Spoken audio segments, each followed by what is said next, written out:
आपण आज असं काही कांड केलं की आपल्या कानावळीमध्ये पोलिसांची रेड पडली. तर चला मंडळी, सांगतो तुम्हाला काय झाले ते.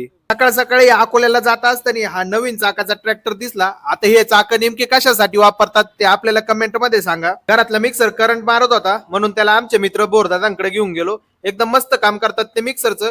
नंतर महेश भाऊकडे गेलो ताजं मटण घ्यायला. मटण प्रेमींसाठी एक खुशखबर देतोय. आपण लवकरच आपल्या कानावळीमध्ये डवारा मटण म्हणजेच कंदुरी मटण सुरू करतोय. त्याचे अपडेट जर तुम्हाला जाणून घ्यायचे असतील तर आपल्या चॅनलला फॉलो नक्कीच करून ठेवा. आणि हो, हे सगळं आषाढी एकादशी नंतरच आपण सुरू करणार आहे. खानावळीत आलो, मटण उकडायला टाकलं, तेवढ्यात पोलिसांची रेड पडली. आता हे साहेब काय म्हणतायत ते तुम्हीच ऐका. तुमको मैंने बैटरी निकाल के फोन लगाया कल हाँ मीटिंग में ने आप बिना परमिट का दिन का होटल खोल दिया है, मिलावट कर रही है, तुम्हारा माल खा के लोग झाड़ा हो रहे।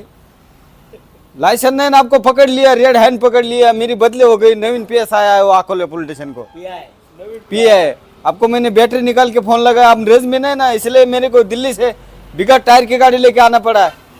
80 पोती पेट्रोल लगले गाड़ी ला, बहुत खर्चा हो गया है तुम्हारे को शंगदानी का गोळ्या मारना पड़ेगा पैर के नीचे। हाँ ये देखो अभी लोड की है 6 गोले, पुढे मारली का मागचे माणसं मरतात। हे बघ कारगिलहून मागवलं ना कालच। हाँ 14 तिरकी मारले मी मेलेले एका गोळीमध्ये। मी जिल्ह्यात बायको शिवाय घाबरत नाही कोणाला, मी स्पेशल डिपार्टमेंटचा माणूस आहे। हा स्पेशल ब्रँच आहे। नंतर ऑर्डरला सुरुवात झाली. कस्टमरनी मच्छी आणून दिली होती. कस्टमरच्या डिमांड नुसार आपण त्याला काळ्या मसाल्यातील मच्छी फ्राय बनवून दिला. त्याचबरोबर ताळ्यांच्या ऑर्डर सुरू होत्या. मग काय आखाड जोरात चालू आहे. कधी आता माझ्या हातचं मटण खायला दुर्वेश मराठा मटण खानावळला भेट द्यायला. धन्यवाद.